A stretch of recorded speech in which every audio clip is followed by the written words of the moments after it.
Ahoi und willkommen zurück mit dem nächsten Teil der Mental Health Fortress Reihe, der Appendix A, wobei es gar keinen Appendix B gibt.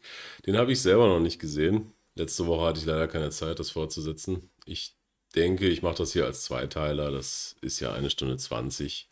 40 Minuten schaffe ich vielleicht. Und lass mich mal überraschen, was jetzt noch kommt. Trotz meiner Müdigkeit wollte ich nicht noch eine Woche ausfallen lassen, damit wir das mal zu Ende kriegen. Ein Video würde ich vielleicht noch machen, der Unterschied zwischen toxischer und normaler Scham. Das ist außerhalb der Reihe in dem Kanal noch gelistet. Das finde ich selber persönlich ganz interessant. Dann denke ich, werden wir nur 3 Teile noch haben. Und dann ist das Ding im Kasten. Na gut, legen wir mal los.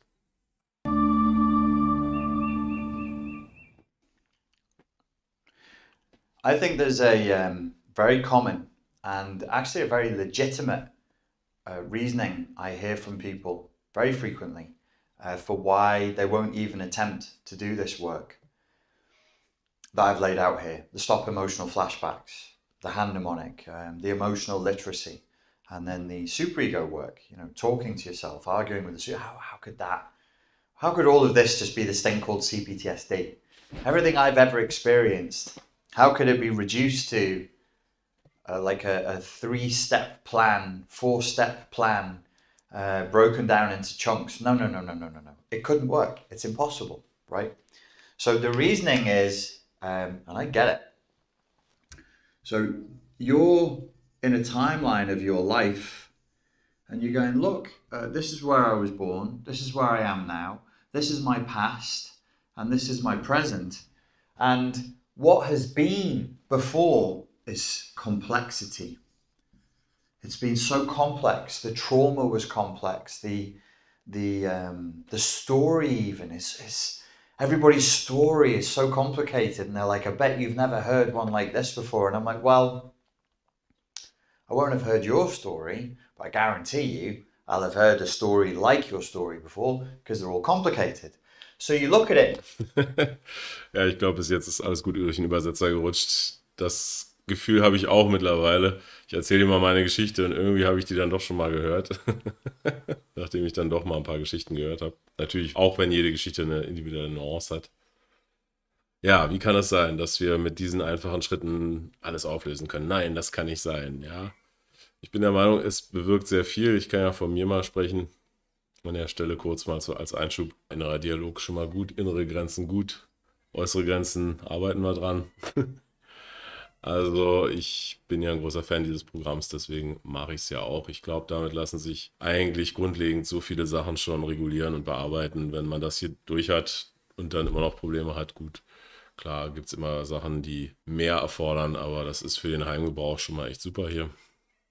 You say it's complicated, and I come along and I start saying, okay, because this whole Fortress mental health thing is deliberately being presented in a way that would be intelligible, understandable to a smart 14-year-old. And you say, well, the language is all very basic. And then he's got this one exercise where you touch your fingers of your hand 5 times a day. And you think, well, no. And then this other thing where you do like a sort of a mind map of emotions. You're telling me that resolves all this. This GCSE level, secondary school level, simple exercises are going to resolve my past. And of course I say, yes, if you do them. So now I'm going to add another layer of nuance in this video, and I'm going to tell you the secrets behind the simplicity. So if you say, so my standard dogma would be, my dogmatic response, you say, are you seriously telling me that this is going to fix me? Ich mache mal noch einen kurzen Einschub. Ich glaube, warum Leute das gerne sagen, ist, weil sie sich immer für sehr speziell halten, weil sie ego investiert sind, auch in ihre Störung, auch in ihre Besonderheit des Leides sozusagen. Das kenne ich von mir auch. Der Märtyrerkomplex ist ja bekannt. Ja, und dann natürlich, wenn sie darin investiert sind, einem Therapeuten viel Nerven kosten können. Als professionelles Opfer jetzt mal im Extremfall, aber gut. And I will say, yes, if you do them. So it's not a lie. It's not a lie. But for the sake of good philosophy and better understanding, let me say no. Let me now say no, because some of you don't want the simplicity. Some of you need a complex answer. So I'll give you a complex answer. Are you, me, saying, Richard, with the Fortress Mental Health Protection System, which is me trying to put practical structure and prescriptive guidance to loads of different systems of psychology, but that fundamentally revolves around Pete Walker's CPTSD from surviving to thriving in concept and in application. Are you really telling me that these simple exercises are going to fix all this? So now we'll go another way and I'll say no. These simple exercises don't fix all this. So which is it? Is it yes or no? These simple exercises are not simple. They're only pretending to be simple. They're actually very, very complex. It's not the exercises that work. The exercises don't heal you. You heal you. You heal you. So if you look at these exercises and go, that's too simple, you'll miss it. It's, what do I tell you to do? I'll give you a number. And the number is arbitrary. It's arbitrary. I'll say 30 days. Do it for 30 days. And you'll be watching this, you'll be going, arbitrary? You've been giving me an arbitrary number. I thought there's something magic about the number 30. Like there's a magical system of psychology. And in the world of the, like Freud came down from the mountain with a stone tablet and it said 30 on it. No, it's arbitrary. So what's really happening here, Richard? Is it yes or no? Which one is it? Ja, kurzer Einschub. Psychologie ist keine exakte Wissenschaft. Die Leute, die dann vielleicht auch stark investiert sind in ihre Probleme, wollen dann die Patentlösung wie in der Autowerkstatt, wie ich immer sage, Schraubenschlüssel raus und dann ziehen wir hier die Schraube an und dann läuft das Ding wieder. Gerade Männer, denke ich, mehr als Frauen, die dann eher emotional angesprochen werden wollen, auf der ESO-Schiene vielleicht der Psychologie. Es ist bei weitem nicht so einfach und es gibt keinen einheitlichen Weg. Ich persönlich in meiner Praxis bisher freue mich über jeden, der mir hinterher sagt, das hat mir geholfen, mir geht's besser. Man kann nicht allen helfen, absolut nicht. Und für den einen ist das eine richtig, für den anderen ist das andere richtig. Der andere muss beten gehen oder sucht in der Spiritualität sein Heil oder in der Verdrängung oder in der Urstreittherapie oder in was weiß ich für Therapien. Es gibt natürlich unendlich viel. Niemand hat die Weisheit mit Löffeln gefressen, will ich sagen. I've said it's yes, if, and it's no, because the simple stuff you've seen isn't doing it. It's the time you spend working on yourself that's doing it. Let me just present to you, before you get cross and grumpy and write a nasty comment and then leave, because this could be the thing that makes all the difference. I want you to be intelligent.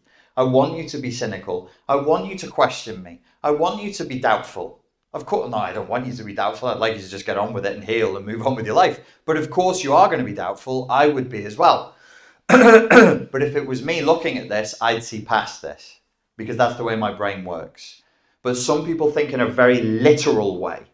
And it's very like, they can only see that which is presented. These people are probably good at mathematics, at physics and chemistry. I'm not. I hate that stuff. Er spricht Männer an oder Individuen, die mehr im autistischen Spektrum liegen und nicht so sehr zwischen den Zeilen lesen können und denken, dieser Schraubenschlüssel kann gar nicht das Problem lösen. My natural realm is the realm of symbol, nuance. I love literature. I don't, in psychology, I don't like behavioralism. I like psychoanalysis, which is investigation. It's the unconscious, it's symbol, it's mysticism, So to me, this is obviously not that. So I would see this and I translate it straight away, but some people don't. So let me give you the answer. First, let me tell you what my dilemma is, and it's the trainer's dilemma. It's the coach's dilemma. So here's the dilemma that I face, that all trainers face. So let's not make this about me. I have a friend, his name is Danny. And I go to Danny, he's a personal trainer, and I say, I want less body fat, more muscles, and I want to look nice with no clothes on. and he'll say, okay, this is what you have to do. And he'll give me a diet and exercise plan. And it will be something really simple, super simple, 500 calorie deficit. Doesn't even hurt. 500 calorie deficit every day. If you can eat 3,000 calories, I'm a big chap and I like to train, and you knock 500 calories off that, you might feel hungry once in the day, but not for long. Easy. How many days? I bet I have to train every day until I'm dead, like I'm trying to join the Navy SEALs or the parachute regiment. No, we don't do that either. It'll probably be 4 times a week should be enough, never to exhaustion. And I look at that and I go, Danny, mate, listen, come here. I'm an adult, right? I've been fat, over too much fat, since the age of 25. I'm now 40. It's 15 years. Do you think I've not been trying? I've tried, Danny. I've tried everything. Everything. I've tried this diet. I've tried that diet. I tried HIIT protocol. Diät ist gemeint. I tried Tabata protocols. I tried and I'll give him all of my justifications for everything I've done. And I'm like, mate, you don't know me. You don't know me, man. My case is special. Da hätten wir es. Ich bin speziell. Ich bin ein Einhorn. My body's special. And he'll go, the solution that you're looking for is 500 calorie deficit and training. Probably, maybe you can have 5 times a week. Maybe you can train 4 times. And then on a couple of days, you go for a walk or a bike ride. And I'm going, no, you don't understand. I've got a special thing in my body that just keeps, and it's not. I'm not special. So why is the simple solution going to fix the complex problem? I've had this for years. I've battled it. I wrestled with it. I've tried throwing NLP and hypnosis at it. Nothing worked. And you're telling me this. I could get this off the internet. Any idiot can tell me this. You know what the difference is? The question is not whether it works or not. The question is, will you do it? Da hätten wir es, ja. Es geht um die Eigeninitiative. Dabei ist es ähnlich wie beim Fitnesstraining. Ja, deswegen finde ich dieses Programm hier auch so toll. Es ist wirklich sehr konkret, sehr handhabbar. Und wenn man es dann tut, wird man auch Ergebnisse sehen. Die Frage ist halt immer, hat man noch Willenskraftspeicher übrig? Ist mein Ego investiert in seinen eigenen BS? Gut, das sind dann vorgelagerte Probleme. And you know, if this was my other channel, I'd put a swear word in there. And it would be a verb. Or is that an adverb? It would say, effing do it. Get on with it.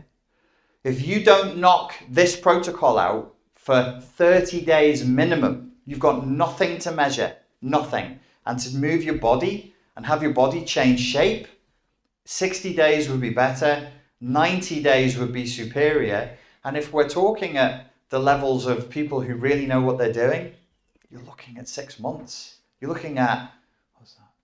You're looking at more like 180 days. 180 days of that. Then you'll see changes, right? Similarly here, you've got to actually do it in order to make it work. So what's the trainer's dilemma?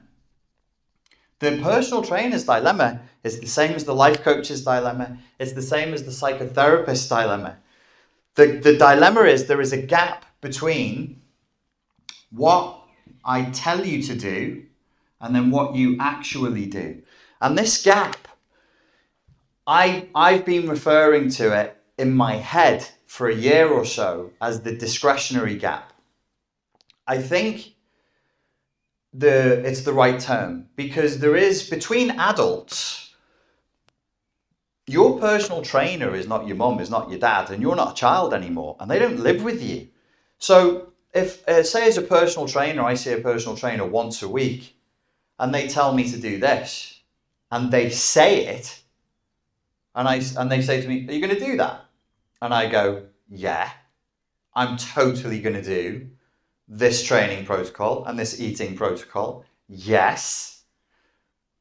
The gap between what I've said I'm going to do, what they've told me to do, and what I actually do is the discretionary gap. It's at my discretion.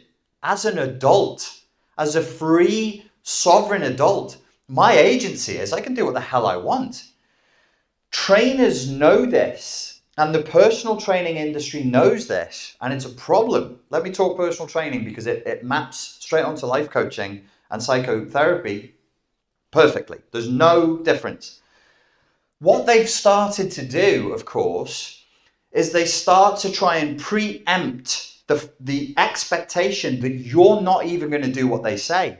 And that's what I did with this course.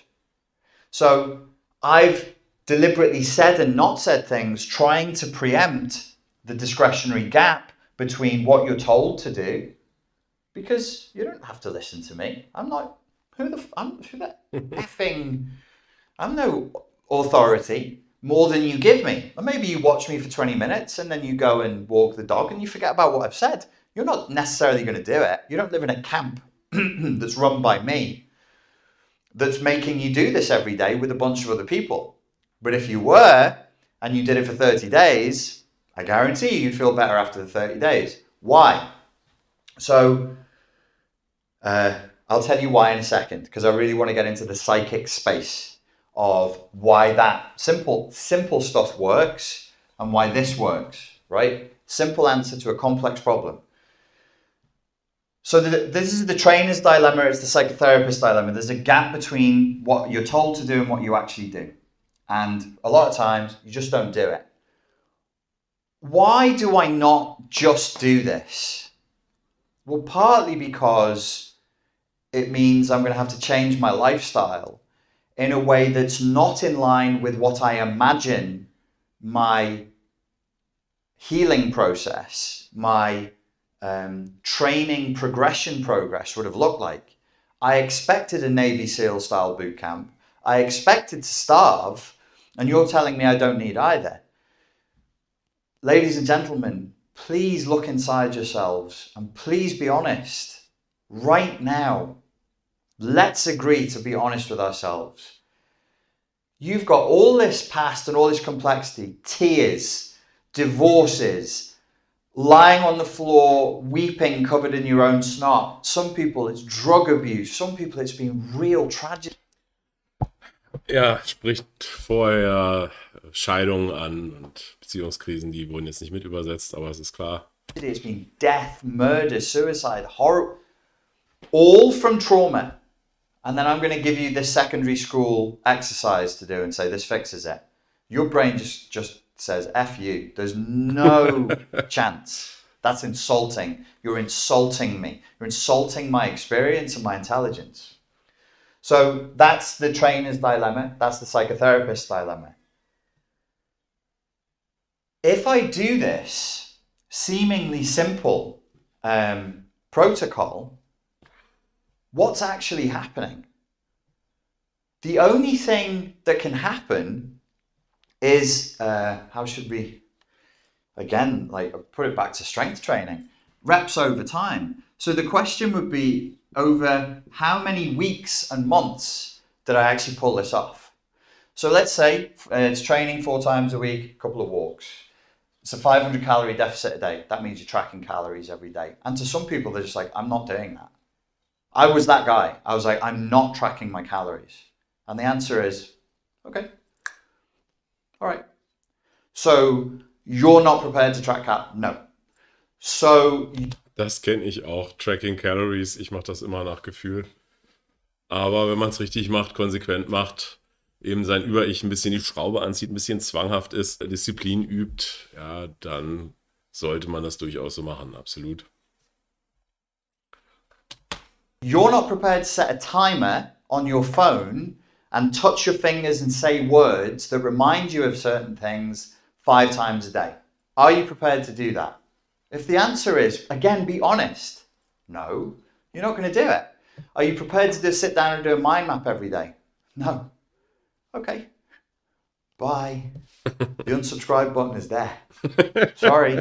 Sorry that the free information that takes you from beginning to end of a healing process that's worked for me and thousands of other people isn't going to work for you because you won't bother your ass to do this because you have a fantasy of healing. Like my fantasy of getting lean was torture.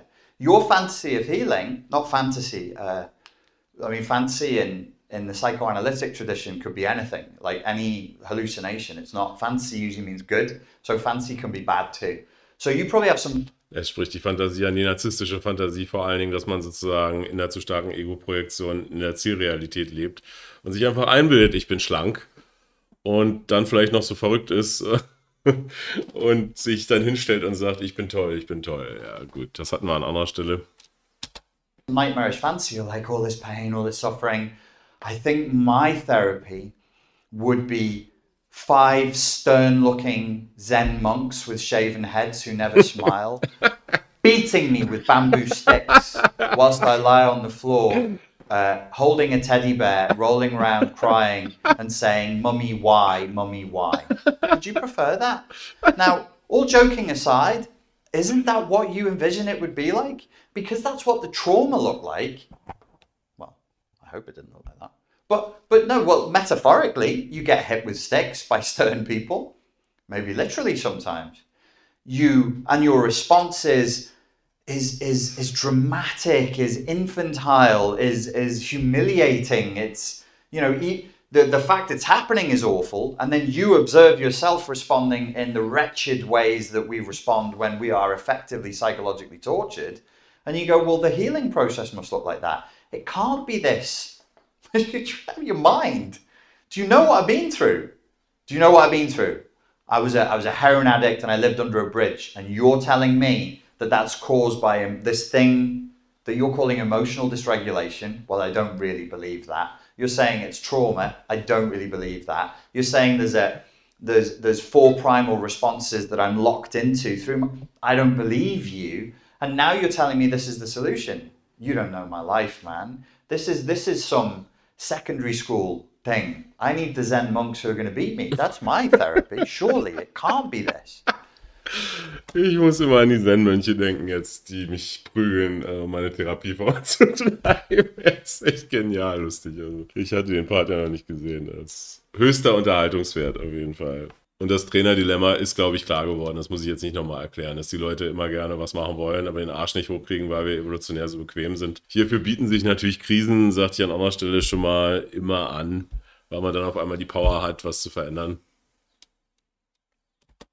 So then we've done the trainer's dilemma. I think I flogged that to death, but you really need to understand that, because otherwise you're going to be like, hey, you're being dishonest. I'm not being dishonest. I'm trying to preempt the dilemma, because this, like, you wouldn't be human if you didn't lean this way. Very few humans just do as they're damn well told. But hey, you know what? You know what? I found this worked really, really well. Multiple times in my life, but especially in the last few years, when I pay somebody and I say, tell me what to do, as an experiment for the first week to 14 days, I do exactly what they say, just to see what happens. Because what I found in my life experience is the hard way is the easy way. That's the conclusion I've come to. If you just accept it, so if somebody says that we have a 6-step system that's going to make you money, get you into better shape, lead you to a better state of mental health, and I've paid for it, and I'm like, I'm going to try this. I'm going to try this. You're going to get 7 to 14 days out of me. I'd write it on a piece of paper. I'd be organized, be a good little boy, and do what I'm supposed to do. And then I'm just going to do it. Because I've been on both sides of the table, and I'm like, hey, I can see myself doing this. People gave me training programs and nutrition programs, and I spent thousands of pounds over years. And you know what I would do with them? I wouldn't do them. I just wouldn't do them. It's like unconsciously I thought I was buying a magic beans or something. And I'd be like, oh, what happens now? Ja, das spricht da einen guten Punkt an. Die Unterverantwortlichkeit sozusagen. Ich habe jetzt den Kurs gekauft für 1000 Pfund, den Fitnesskurs, lese mir den Plan durch und habe es eigentlich schon durchgespielt im Geist. Ja, ich muss ja gar nichts mehr tun. Ich finde auch gut, dass er daraus gelernt hat und jetzt einfach das macht, was ihm gesagt wird. Wenn jemand herkommt und sagt, mach das. Das finde ich gut, ist eine gute Einstellung. Ich war auch auf beiden Seiten dieses Dilemmas. Manchmal habe ich durchgezogen und manchmal habe ich mir auch gesagt, ja, passt schon. Well, now you have to do it. It's not being done for you. You have to do it. So that's the discretionary gap. So now you won't think I'm a liar. You'll just understand that I fall prey to this because I'm human as well, and I have to work with this. So the answer is yes, if, but it's also no, because actually these, there are other things I've told you to do, but these are the big ones, right? The finger pull, the finger tap exercise, the mind map. Really? Really? Really? Well, yes, but no. Okay, so where's the no?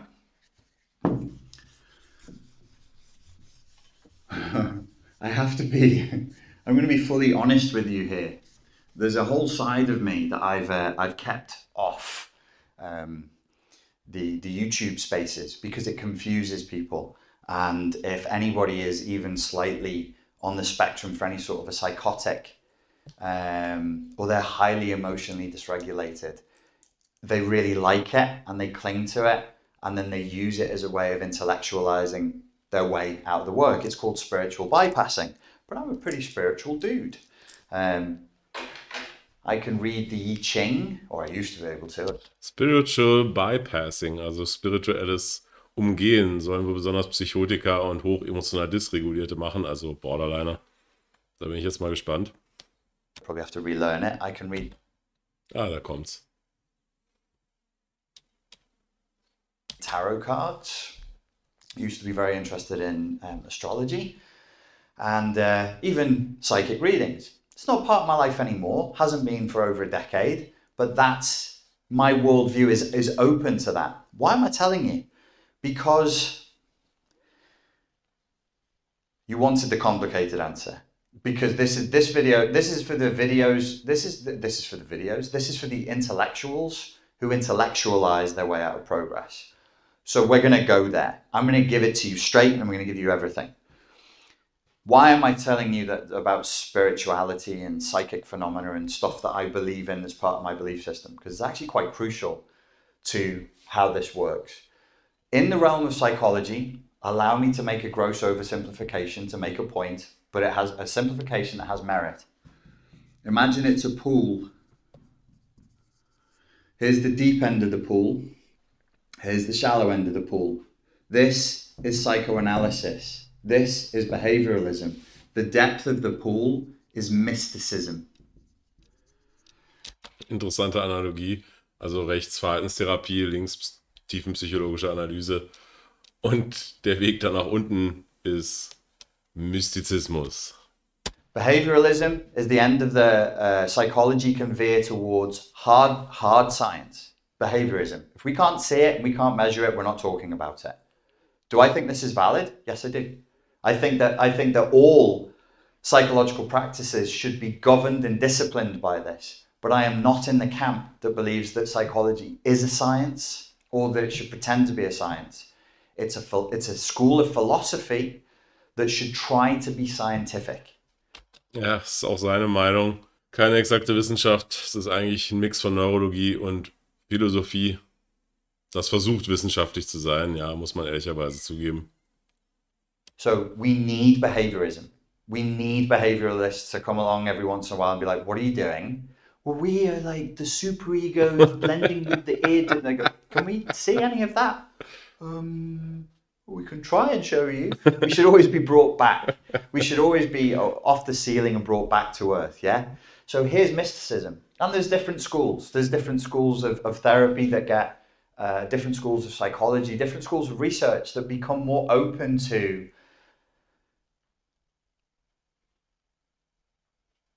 it's actually a scale of subjectivity. This is ultra objective science and this is ultra subjective. Psychoanalysis is born of mysticism and subjectivity. The granddaddy of psychoanalysis, as you probably already know, is Freud.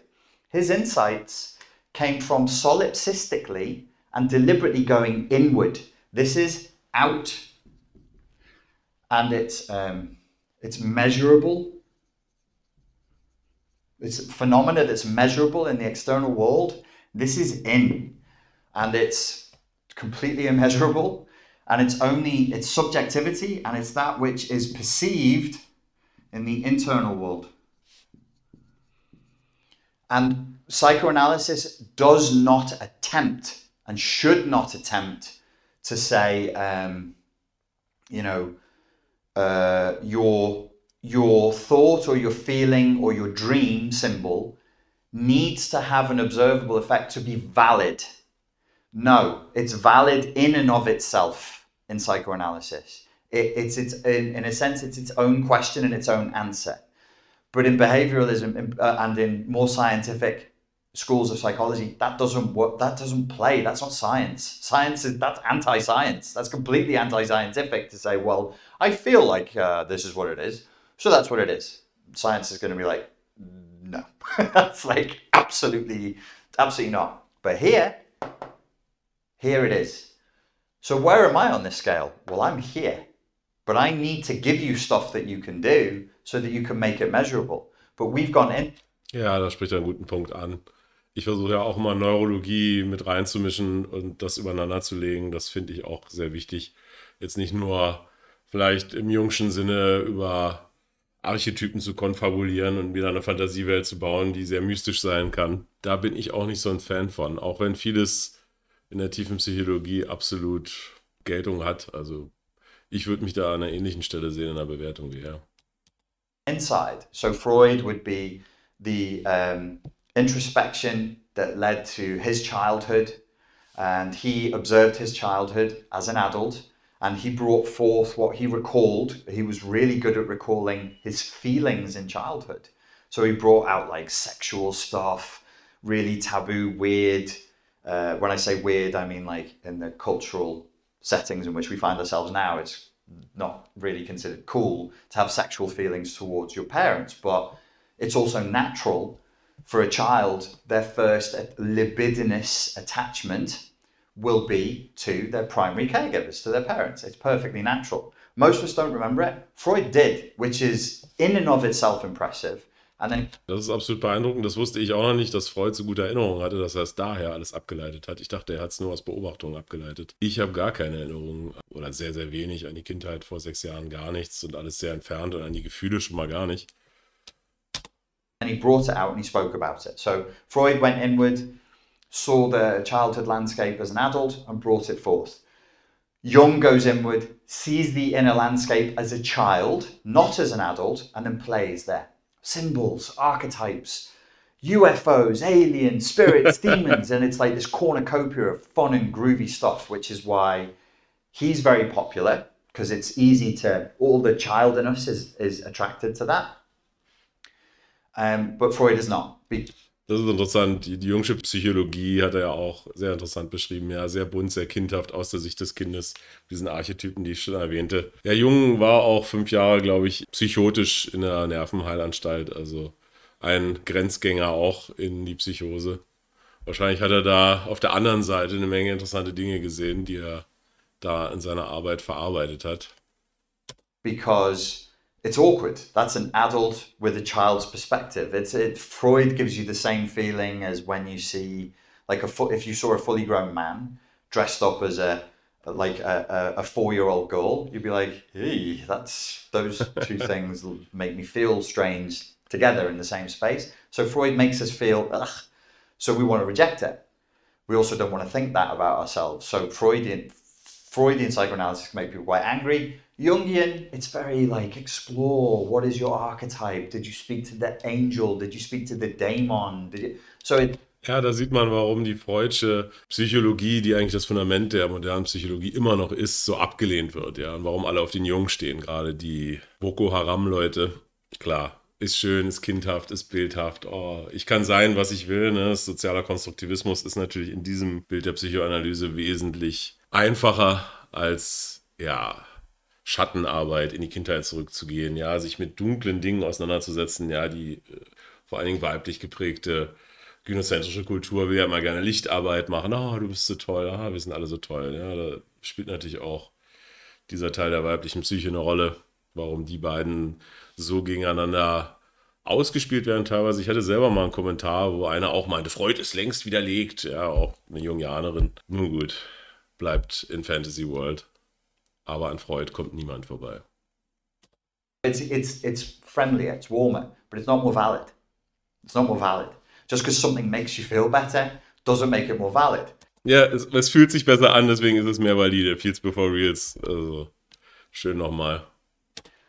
Behavioralism would stand on the outside of that and be like, yeah, yeah, you can't do that, but people do. So why am I talking about this? Okay, so you're the intellectuals who've intellectualized your way out of this, and I'm talking to you. In their language, back in Vienna, back in the day, which for whatever reason just produced a bunch of world altering, reality bending intellectuals in that time space continuum, a lot of them. These two gentlemen, Jung and Freud, Adler, yes, but to a lesser degree. And then before them was Nietzsche, who's talking about it as a philosopher predominantly and as a psychologist secondarily. They would talk about psyche. This is the goddess of the mind. So they used a lot of Greek literature Psyche ist die Göttin des Verstandes im Altgriechischen. Interessant. as metaphors for what they want to talk about. That's why we have the Oedipus complex. That's why we have narcissistic personality disorder, so on and so forth. So they're talking psyche and psychic. To these German-speaking gentlemen, psychic meant of the psyche, that which comes from the mind. And in those days, it was not as defined as it is now. And in some ways, it was more defined than it is now. It's a funny thing. We haven't necessarily made linear progress with this. If you say psychic nowadays, certainly in England, and I'm pretty sure in America, you mean clairvoyant. I'm going to read your palm. I'm going to tell you which family member died. Ja, da ist ein sprachliches Problem. Psychic, das ist dann so übernatürlich, ja, im Englischsprachigen. Wir haben das nicht, das Wort. And what message they have for you from the other side. In those days, it meant that which it was like an energy, like the sex drive from the libido was an energy, almost in the way the Vedas would talk about prana, or in traditional Chinese medicine. Ja, die Essenergie, die Triebenergie, die stärkste Quelle, Wurzel all unseres Handelns nach Freud, gibt es auch in anderen Kulturen. Klar, ich habe die tantrische Energie, die in den Veden erwähnt wird, und die Qi-Energie, die Lebensenergie im Chinesischen. Es ist immer das Gleiche gemeint. Medicine, you talk about Qi. It's an energy, it's a life source, a libidinous energy. And it was believed to be sexual in its root, which is an interesting coincidence because in some Vedic traditions, it's also believed to be fundamentally in the root chakra, sexual. Mysticism. Some of you didn't come here for that. Let's keep it. Let's guide it back to this. So in the psychic space, whether we're talking the Viennese, the German turn of the century usage or modern usage, it actually meets somewhere. So this was legitimate. You could do a lecture to a bunch of physicians, a bunch of doctors, and be like, today we're going to talk about psychic phenomena. But psychic phenomena there would be, this woman has become hysterical. This man has inappropriate criminal desires that are repressed of the dibba of the neurotic drive of the id, something. And those would be considered psychic phenomena. Now psychic phenomena is always metaphysical. It's beyond the realm of science. Then it was within the realm of science. So I want to do a little trick here. When you're doing the 5-finger mnemonic and the emotional literacy exercise, you're in the in-between space. What? It would be of benefit to you to consider that these are exercises that harness psychic energy so that you can get psychic energy. He's pointing at the board, meaning the old psychic, for those of you who are washing the dishes and just listening to me, an actual metaphysical energy, metaphysical psychic energy. It would be useful for you to think that. That's quite a claim. Why? Okay, here's why. We, you can see all the way down to here. Put a marker there. There we go. Yeah. The hand mnemonic.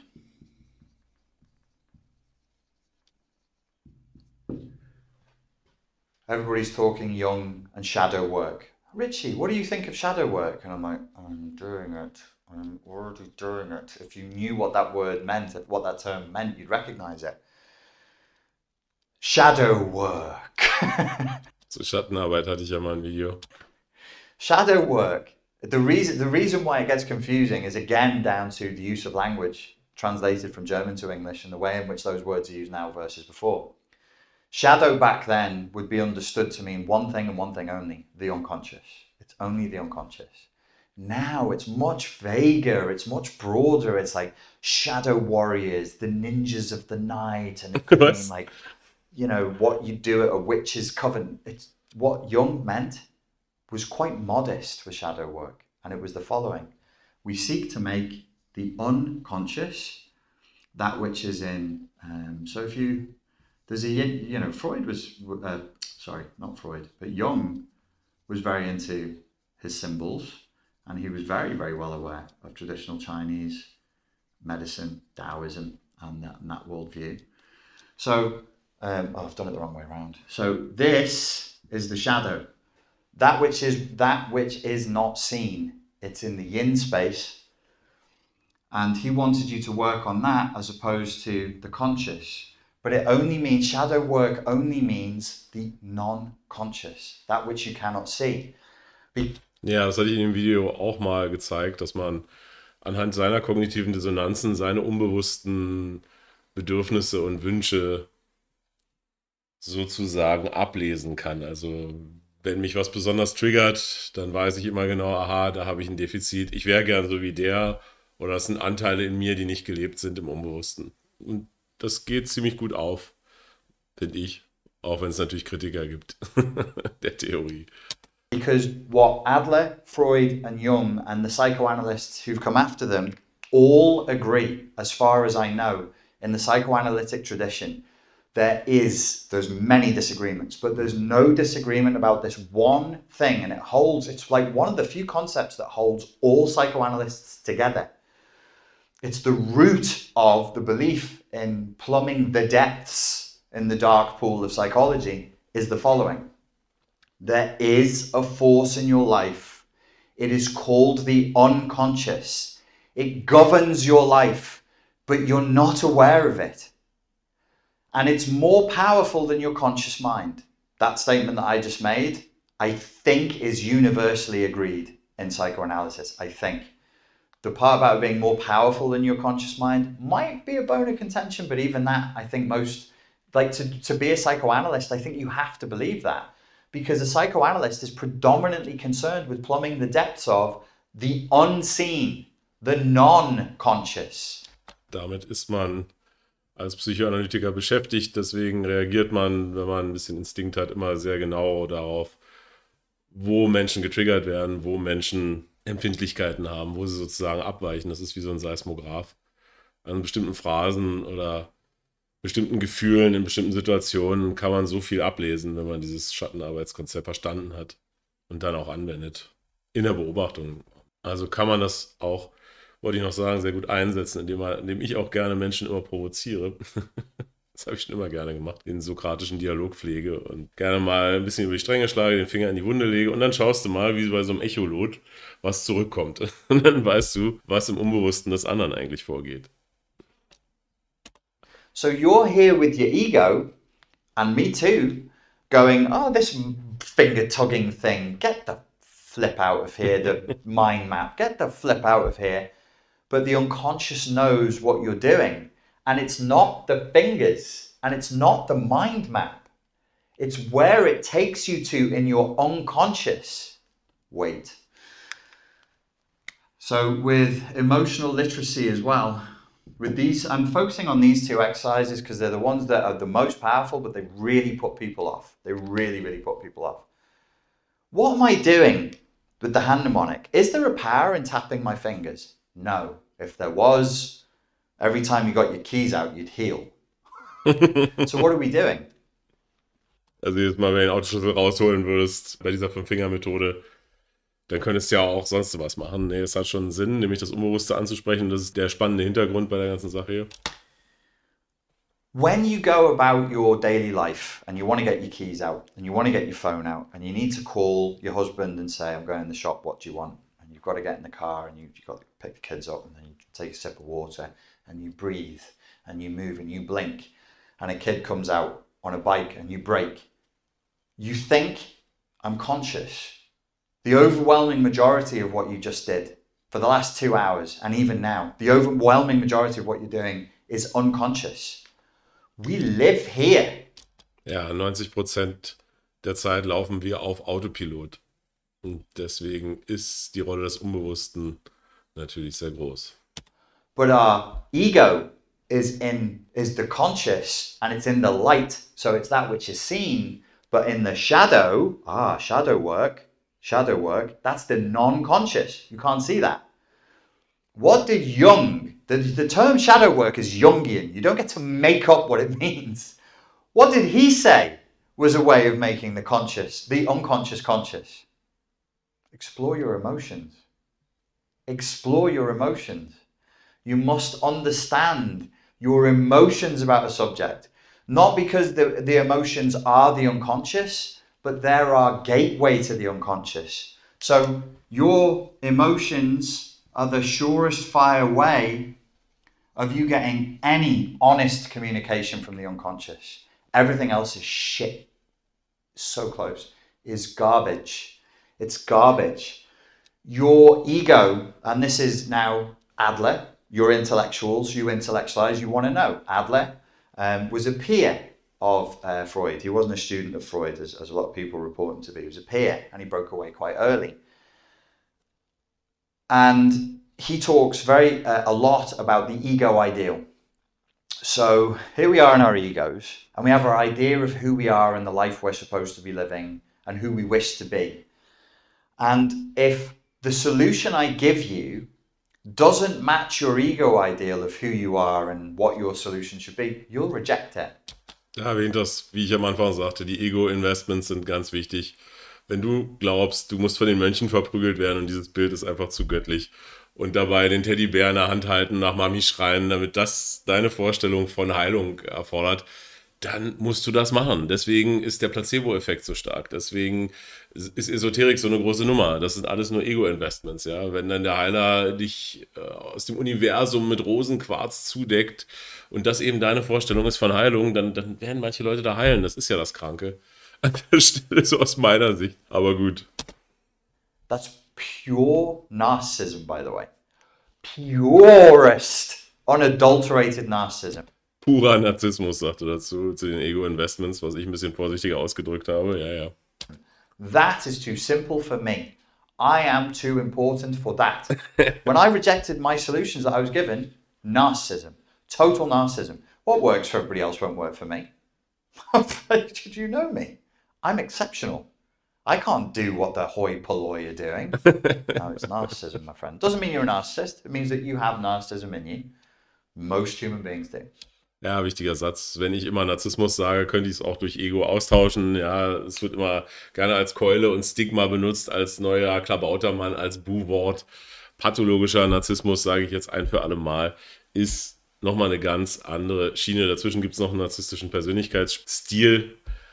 Ein völlig entkoppelter Narzisst im Spektrum ist nochmal ganz eine andere Hausnummer. Der ist sich auch gar nicht bewusst, was er da tut. Der ist sozusagen ja schon jenseits von Gut und Böse und sehr schwer zu therapieren. Aber wir sind ja alle Narzissten. Ja, Narzissmus ist eigentlich auch das Gegenteil vom Todestrieb. Wir haben ja nach Freud einen Lebenstrieb und einen Todestrieb. Und ein gesunder Narzissmus sollten wir auch alle haben. Also nur mal, um das aus dem Weg zu räumen. Like, I'm sure it's more than 90% of the human population has a significant amount of narcissism in them. You only have to look at the world to confirm that. So you reject the simple because your unconscious holds an ego ideal that doesn't match it, but you're not even aware of the ego ideal. The only way to access the unconscious in a way that is legitimate. You can avoid your emotions all day long, but ultimately the hard way is the easy way. You're going to have to deal with your emotional flashbacks. You're going to have to deal with your feelings. Emotional flashback work and emotional literacy work have a word in both of them that's key. It's emotions, which are your feelings. And I know you're scared and that's the last place you want to go, but you must. So sieht's aus. Man muss auch bewusst ins Gefühl reingehen, auch eintauchen, die Gefühle annehmen, so wie sie kommen. Da würde ich mich jetzt sehen, ein bisschen dissoziiert vom Gefühl, jetzt nicht im negativen Sinne, sondern so drüber schauend, wie so eine Wolke, die vorbeizieht. Aha, oh, ich bin wütend. Aha, oh, ich bin traurig. Oh, ich habe Angst. Oh, der war böse zu mir. Und schauen wir das alles nur noch gutmütig an. Also das ist ein interessanter Punkt, an dem man hinkommen sollte. Und auch mal das Gefühl ausleben. Ja, wenn man sich traurig fühlt, dann sei doch mal traurig. Dann lass doch mal los und lebst durch. Und danach geht es einem meistens auch besser. Also ich will hier nicht das ganze Ding wiederholen. Also Gefühle sind ein wichtiger Indikator. Ein Warnzeichen, hat er ja in einem anderen Teil schon gesagt. Teilweise auch aus dem evolutionären Unbewussten. Und kein abzuspaltendes Teufelswerk. If you want your back squat to get better and you want to lift more weight, you know what the secret to a good back squat is? Plenty of back squats. You want to sprint faster? You know what the secret of sprinting faster is? Lots of sprinting. You want to get better at Muay Thai? Do you see where I'm going with this? There's no solution. There's no surgery. There's no do it to me, daddy. Oh, that sounded wrong. There's no passively Mach's mir, Papi.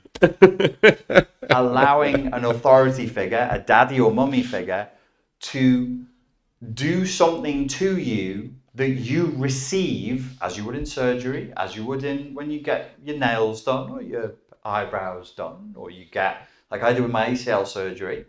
I went and met, the surgeon, the knee specialist, this older gentleman with the letters after his name and the status and the expertise. And then he puts me to sleep and I literally lay there whilst he fixed it for me. This is not that and never will be. Can't be. We are seeking to reprogram the unconscious. It's tough. In order to do that, we have to make contact with it first. Hello. We've got to get there first. How are we going to get there? What's the hand mnemonic actually doing? What it's actually doing is it's allowing you to access the unconscious. How? When you remind yourself of something, what are you reminding yourself of? Is it something to do with agency? Is it something to do with you being in control? Was it something to do with you stating what you wanted rather than what you didn't want? Was it something to do with you reminding yourself that you have a boundary internally between what you think and what you feel and one emotion and another? Yeah, you know what I think it was. It's not your fingers. You could do it on your toes. You could tap you could go 1, 2, 3, 4, 5. You can do 5 poses if you want. 1, 2, 3, 4, 5. Doesn't matter. What matters is that you're taking something internal, unconscious, and you're making it external. You're putting it back into the light and making it conscious. The fingers are nothing. You could have 5 coloured pens on the desk, and I'd say to you, you turn over each coloured pen 5 times a day, and you say your 5 things. The emotional literacy is a little bit deeper. So the hand mnemonic is what is called a pattern interrupt. And that's it's to align your unconscious with what you're doing. And it's to open up the dialogue between the ego self and the unconscious, if you want the psychoanalytic language. In simpler language, it would be you're opening up the dialogue between the part of yourself that you're experiencing right now as being you. So if I say to you, take the finger of your right hand and touch your nose, that's you. That's the you that is you. But do you know that the you that is you is more than what you think? It's your unconscious, and that's massively and dramatically more in control than your conscious mind. So, sehr interessant. Also es ist so ähnlich wie bei einer Achtsamkeitsübung. Eigentlich, was du da machst, ist eine Achtsamkeitsübung, nennt man das, glaube ich, im buddhistischen Sinne. Du erinnerst dich sozusagen dran, stellst eine Verbindung her zwischen Bewusstsein und Unterbewusstsein und holst aus dem Schatten das hervor, was dir verborgen bleibt, wenn du sozusagen nur auf deinem eindimensionalen Ego-Film, ich muss einkaufen, ich drücke Taste, unterwegs bist und dir gar nicht klar bist, was da alles an Hintergrundgeräuschen läuft. So we have to interrupt the pattern. What pattern? The unconscious pattern. 5 times the alarm goes off and I do my hand mnemonic. I just interrupted the unconscious, and the unconscious will go, what? I was going to drive the car and sip some water and get the food from the grocery. What are we doing? Well, I'll tell you what we're doing, unconscious. We're reminding ourselves to state our intent. We're reminding ourselves that we have agency. We're reminding ourselves to have a boundary between an emotional flashback and who we are. Remember? Over and over and over and over again. Why? Because as far as I know, to date, the only language the unconscious understands, I don't think you can talk directly to the unconscious. I don't believe that anymore. I used to. I think the unconscious really only responds to repetition and training in the way that you would train a dog. I think it's a primal part of us. It's, when I say primal, I mean a more primitive, more animalistic part of us. It will serve us if we train it to. So, 42 Minuten an der Stelle mache ich einen Break. Nächster Teil kommt nächste Woche. Sehr spannend, dass man das Unbewusste trainieren muss, wie ein Hund konditionieren muss. Insofern endet meine Arbeit hier und eure beginnt jetzt. Und in den Kommentaren Ahoi und bis bald.